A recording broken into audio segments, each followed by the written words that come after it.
ومن أتاه، من أتى عرافا فصدقه بما يقول فقد كذب بما أنزل على محمد صلى الله عليه وسلم. وفي رواية فلا تقبل له صلاة 40 يوما.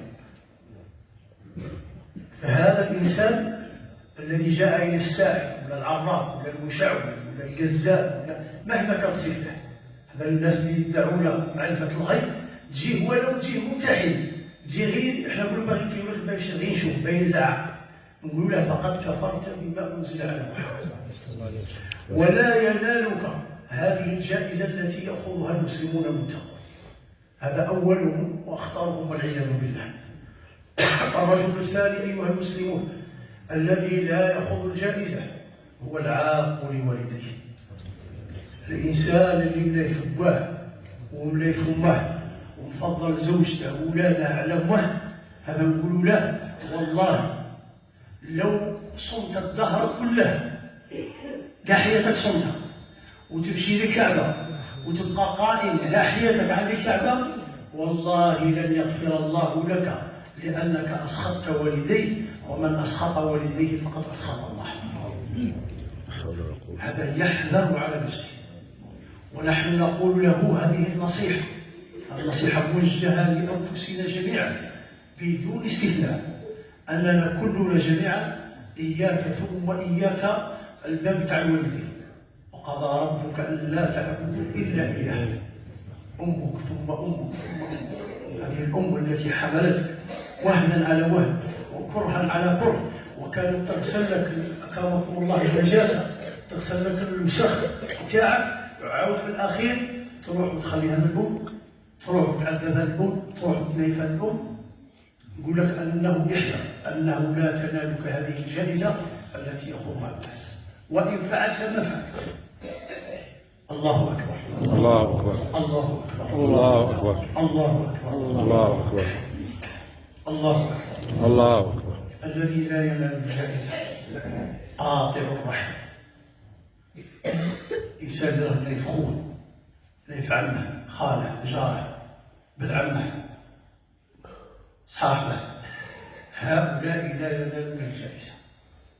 علاه؟ لأن النبي صلى الله عليه وسلم وهو الصادق المصدوق يقول لا يحل لمسلم أن يهجر أخاه فوق 3. لا يحل لمسلم أن يهجر أخاه فوق 3 أيام دمستوية، بعد 3 أيام صيد يولي أي عمل تعمله يجي مرفوع إلى السماء، كاع الناس ترفع العمل تاعهم كيجوا هما، فيبقى العمل تاعه بين السماء والأرض، فيقول الله للملائكة انظروا هذين، خلوهم حتى يصطلحا. من يفات في 50 عام 50 عام العمل تاعك راه قاعد بين السماء والأرض. خادم 70 عام صلاة وعباد وكذا، والعمل تاعك قاعد معلق بين الأرض والسماء. شكون الخاسر؟ أنت وياه الخاسرين. فالمطلوب كمسلم هذا يوم الرحمة، هذا يوم المغفرة، أن المسلم يلين قلبه وتمشي تصل لهذا الرحم، ماشي تقول لا ما جاونيش، لا فلان ما جانيش، لا، هذا هو التعنت الذي يدخلك إلى نار جهنم. المسلم ما يكونش حقود، المسلم يكون القلب تاعه حنين، كما قال صلى الله عليه وسلم المؤمن مثل الجبل الأنوف، يزرق وغبرت نهار زوج 3 كذا، ثم بعد ذلك تمشي. تعرفوا الحديث ليس الواصل من يصل رحمه التي جاءتك، ماشي اللي يجوك تمشي لهم هذا المرة، يعني هذا هو الوصل، لا، وإنما الواصل من يصل رحمه إذا انقطعت. هذا حديث النبي عليه الصلاة والسلام. فأنت كمسلم هذا اليوم إياك أن تضيعه.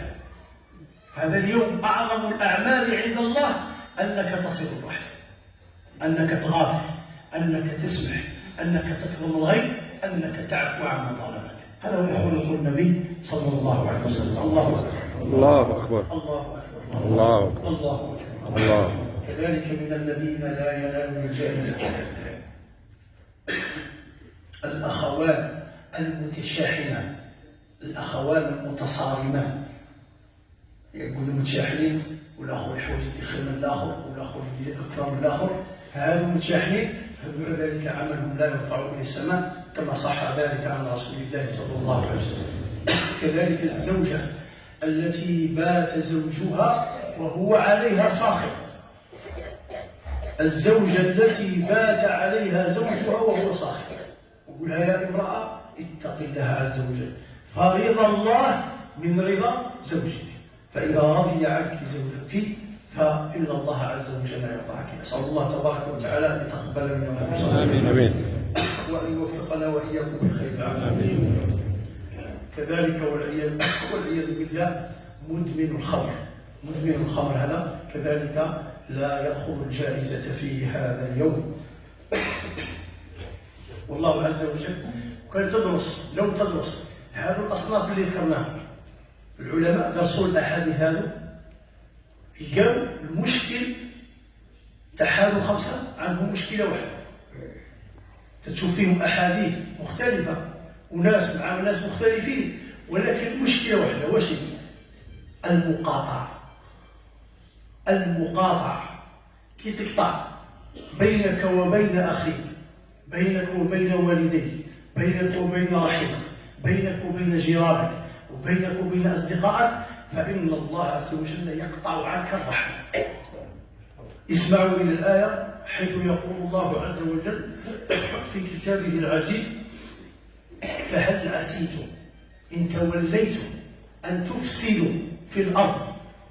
لولا ذكرهم أن هذا الناس واش مفسدين في الأرض.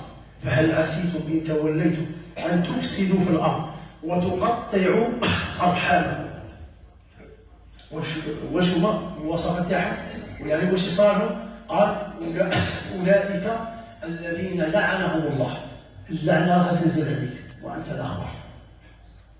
هذا نص الآية: أولئك الذين لعنهم الله فأصمهم عن الحق وأعمى أبصارهم عن الحق.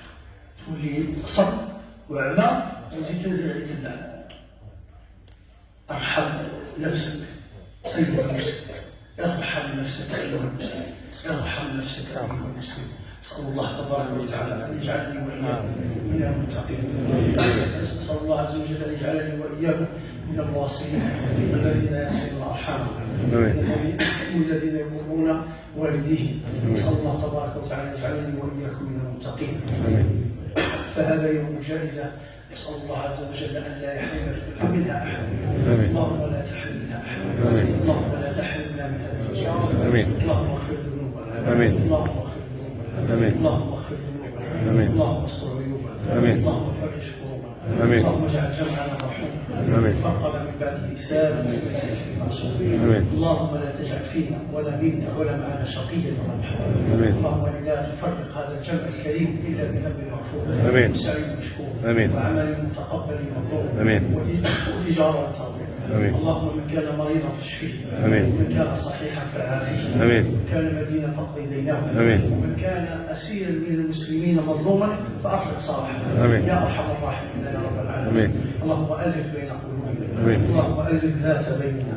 يقول النبي صلى الله عليه وسلم في هذا المعنى: مثل المؤمنين في توادهم تراحمهم وتعاطفهم كمثل الجسد إذا اشتكى من عضو تداعى له سائر الجسد بالسائر والحمى. ويقول الحق جل وعلا: لو أنفقت ما في الأرض جميعا ما ألفت بين قلوبهم ولكن الله ألف بينهم إنه عزيز حكيم. اللهم ألف بين قلوبهم، اللهم اجمع شمل المسلمين، اللهم وحد صف المسلمين، اللهم ارفع راية الإسلام للمسلمين. اللهم من أراد بالإسلام سوءا فاجعل كيده في نحره واجعل تدبيره تدميرا. وانصر إخواننا في المسجد الأقصى في فلسطين، اللهم كن لهم عونا ونصيرا. اللهم كن لهم عونا ونصيرا. اللهم انصرهم على عدوك وعدوهم. اللهم أذهب الفتنة من بلاد السودان ومن سوريا ومن بلاد المسلمين. اللهم أبعد عنهم الفتن ما ظهر منها وما بطن. اللهم احفظ بلدنا هذا واجعله بلدا آمنا سخاء رخاء وسائر بلاد المسلمين. اللهم إنا قد اجتبت الأرض، اللهم اسقنا الغيث لا تجعلنا من القانطين. اللهم اسق بلادنا واسق بهيمتك وأحيي بلدك الميت برحمتك يا أرحم الراحمين. اللهم ربنا اغفر لنا ولآبائنا ولأجدادنا وللمسلمين والمسلمات، المسلمين الذين كانوا يصلون معنا وهم الآن تحت الثرى وتحت التراب، اللهم أنزل عليهم الرحمات، اللهم اغفر لهم الذنوب واستر لهم يا رب العالمين العيوب، اللهم اجعلهم جوار النبيين والصديقين والشهداء والصالحين وحسن أولئك رفيقا، والحقنا بهم الصالحين المسلمين لا مبدلين ولا مغيرين برحمتك يا ارحم الراحمين يا رب العالمين. ربنا آتنا في الدنيا حسنه وفي الآخرة حسنه وقنا عذاب الله. اللهم صل وسلم وبارك على سيدنا ونبينا ومولانا محمد وعلى آله وصحبه أجمعين. سبحان ربك رب العزة عما يصفون وسلام على المرسلين والحمد لله رب العالمين.